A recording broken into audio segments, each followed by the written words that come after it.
Gitawag nato si Kristo nga maayong magbalantay kay iyatang giluwas gikan sa kamot sa yawa. Pero ang yawa kay siya may dautan dinhis kalibutan, dili mo surrender. Mao nang bisan pag giluwas na ta gikan sa iyang kamot, kabuuton gyapon ta siyawa para mabalik ngadto niya. Nya kung magkumpiyansa ta, matud pa ni Kristo, maagaw gyud ta. Nya unsaon man aron dili ta maagaw sa yawa, kakuan mo anang agaw? Snatched or stolen. Makawat ba?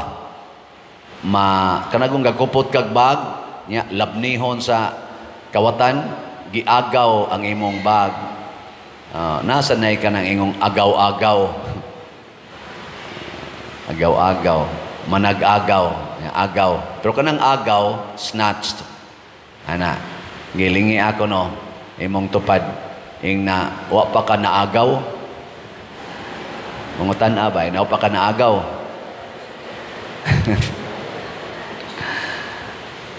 Sa Team Marcos o Team Duterte, karon, kinsa Manila ang naa sa turil sa maayong magbalantay o kinsa Manila ang naagaw na yawa?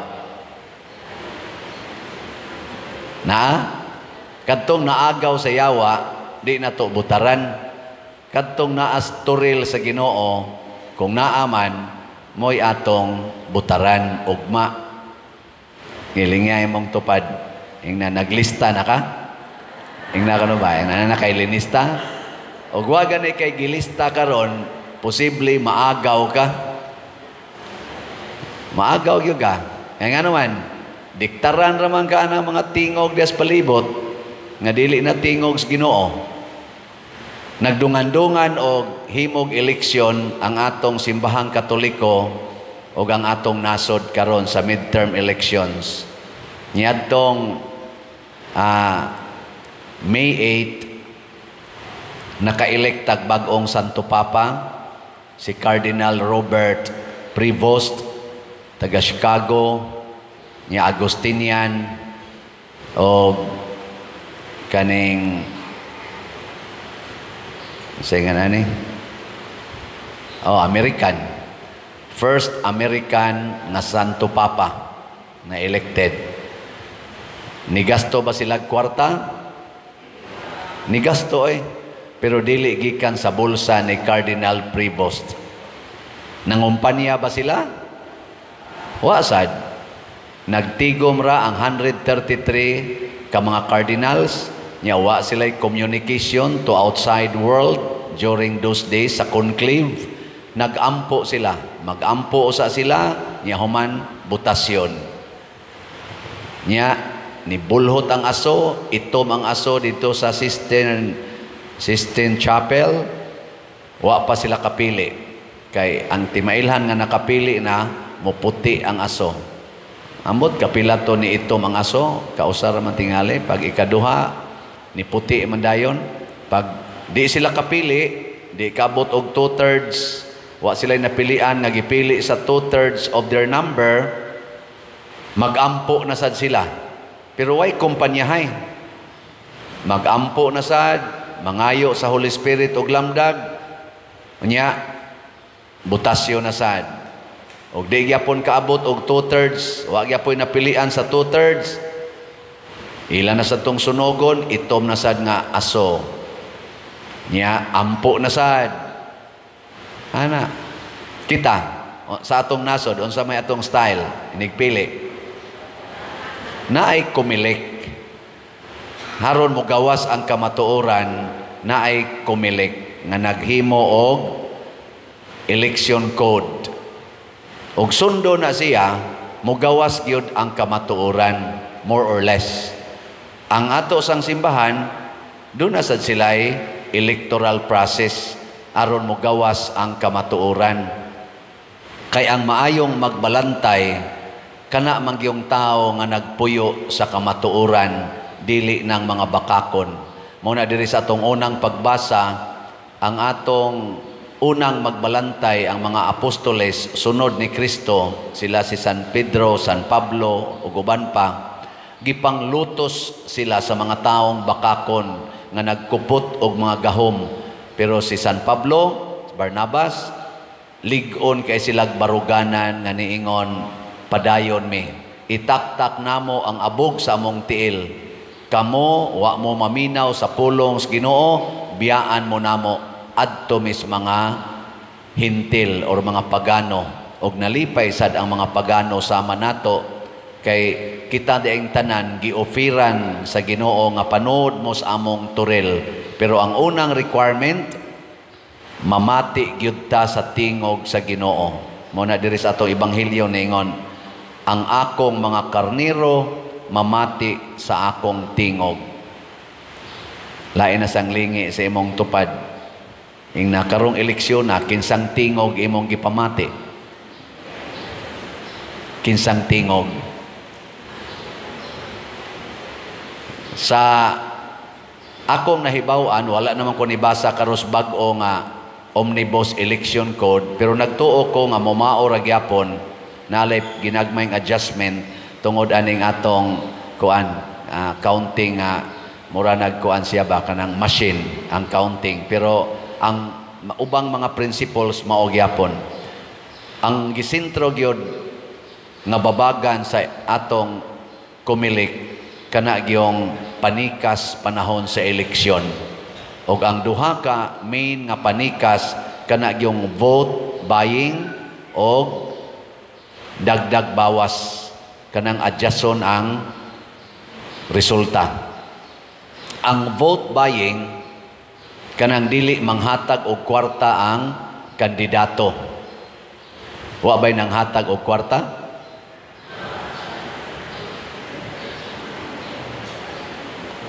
Gahapon na ako'y misa mga alas 3 sa hapon, igawas ko mga alas 2 pasado.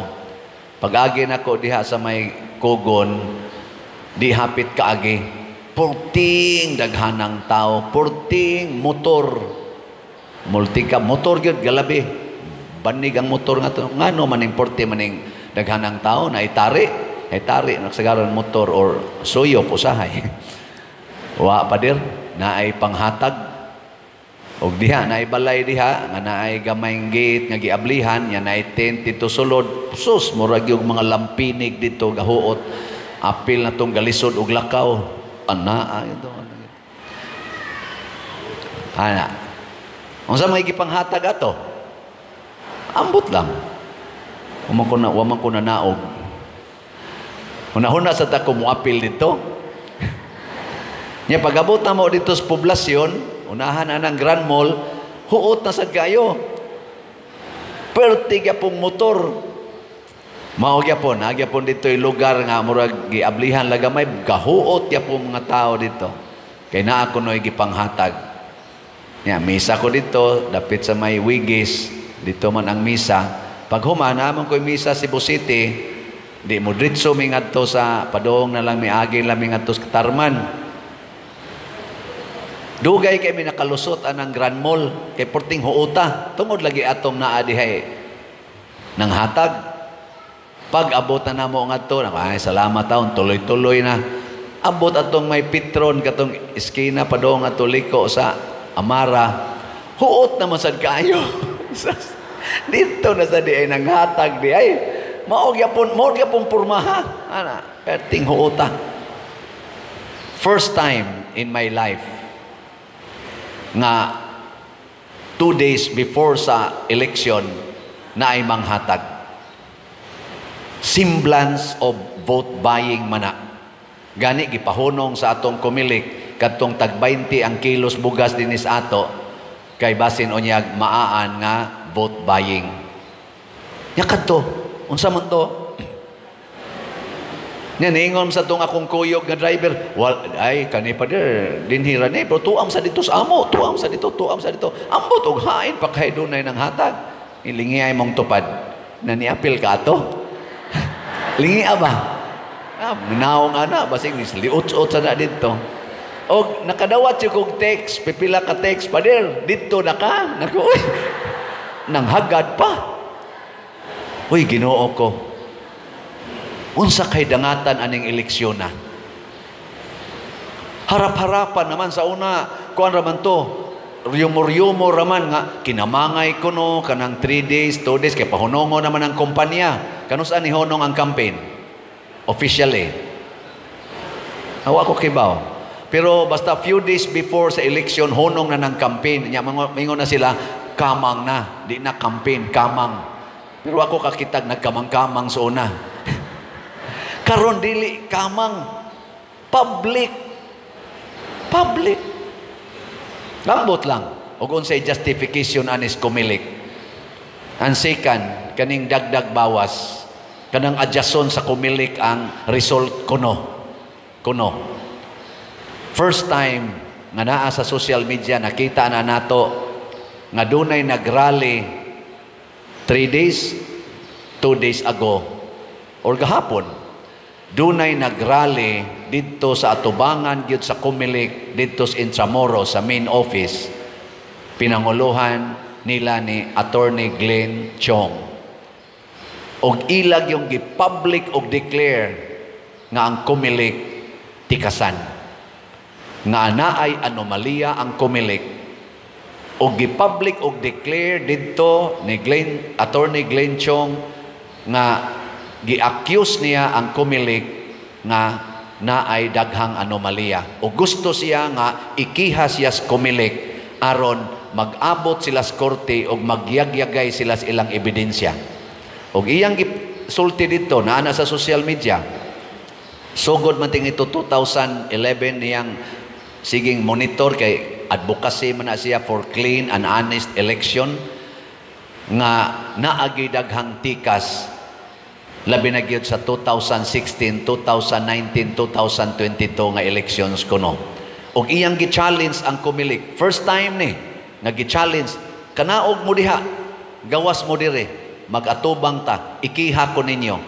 Wap adyo ko noy nikiha niya. Ambot ka karong after election, naaba ka. Posible ba nga way nikiha tungod kay tinuod ang iyang gihuptan nga kamatuoran? Question mark ni. Mo nang ang kiha ni Glenn, ang accusation ni Attorney Glenn Chong, dagdag bawas nga mudawat kuno og bayad ang kumilik. Pagkasubo palandongon. Mo nang akong hangyo karon nato magampo ta. Nakaingon ko unsa kay mahimong resulta niining atong midterm elections ug sa sunod pang mga elections kung karon makita na nato in public ang hinatagay og kwarta, makita na nato nga naay mga tao nga isog na kaayo nga moatubang gyud ngadto sa babaan sa pultahan sa kumilik ug manghagad nagkinihaay sa kumilik commissioners. Unsa naman di ning atong nasod karon? Kumusta naman? Naapabay kamatuuran panahon sa eleksyon? Ang atong paagis pagpili o good shepherds, mga pangulos atong nasod, good pa ba ang atong system or bad na? Kay kung ang atong system sa pagpili bad, then we will choose bad shepherds. Ang atong simbahan nagpakita og nindot nga ehemplo, maampuon, mapaubsanon, open sa kabubuton sa Dios ang pagpili.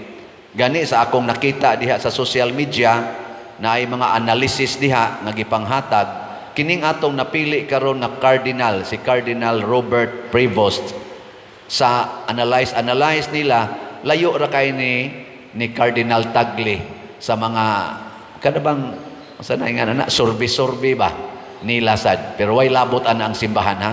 Kanilang mga tao nga gusto lang yun mag-survey kunuhay, mag-analyze. Si Cardinal Tagle nakakuha og naa sa 25% possibility nga ma-elected siya nga Pope. Kanini si Pope Leo XIV, ang iya ra gid aning percentage sa ako nakitaan dito, amot na sayop ako ato, 0.6%. ang iyang ano bang murabag sa mga survey nga posibleng ma-elected siya. 0.6%. Nya nganong maumay na Santo Papa kay mao'y gipili sa Espiritu Santo bunga sa pag-ampo sa mga cardinals. Karon kita galibog na ko aning survey na ay survey nga ipagawas nga hapit tanang kandidato nga naa sa line-up sa Team Marcos maoy sod sa Magic 12 sa senador. Igsunod sa natong tan-aw sa laing survey, hurot sad ang 12 ka senador tuasad sa Team Duterte. Hain man ani, pulo sila nag-claim nga tininuod ning among survey. Hain ka ani ang tinuod nga naa man gyoy gitawag natog 180 degrees nga difference. Unsa man na ilang survey? Manginana ba? Dili ba ni mind conditioning? Aron nga inig-abot na sa resulta kung kinsay makatikas, ipahaom nila sa ilang survey, aron mo gawas kunuhay nga mauna na ang tinuod. Tabunan ang kamatuoran.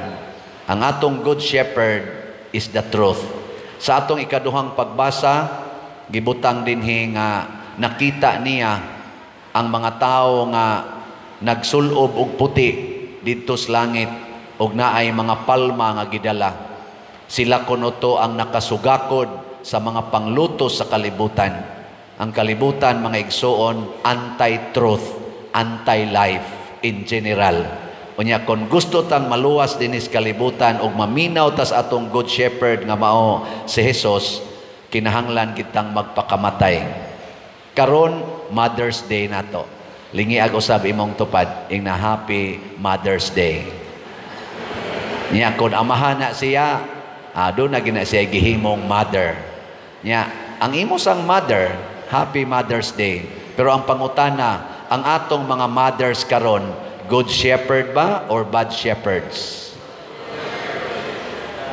Pro-life ba o anti-life? Kanang mga mothers nga dili gustog daghag anak, 2-child policy, 1-child policy, pro-life pa na o anti-life? Kanang mga mothers nga magsige gamit og pills, magamit og condom, IUD, ligation, og labaw tanan, abortion, good shepherd pa na o bad shepherd? Hinaut unta, nakitang mga katolikong mga mothers, advocate unta ta life. Ang atong mga mothers karon, dili ba mga bakakon? Advocate ba sila sa truth? Kumusta ka ha? Unya kung mamakak na sila, unsa pa man na sila, good shepherd or bad shepherd? Kusga. Mao na, kay magtudlo sa ilang mga anak og pamakak, mahimo sa nang bakakon, mulingkod nas gobyerno, gagikan man nag-inahan, gagikan na ginikanan, kining mga bakakon na to, mga politicians o mga leader sa simbahan o sa gobyerno, produkto ni sa mga inahan o amahan nga nag-umol nila. Ug ang bunga mao na nirong nahitabo sa tong katilingban. So we need to teach children how to be truthful. Matud pa ni Kristo, I am the truth. I am the life. I am the way. Truth. Last na lang lingi sa imong tupad. Ing na truthful ka sa imong naong. Ina truthful ng imong naong. Nya dili gani ing na bad shepherd ka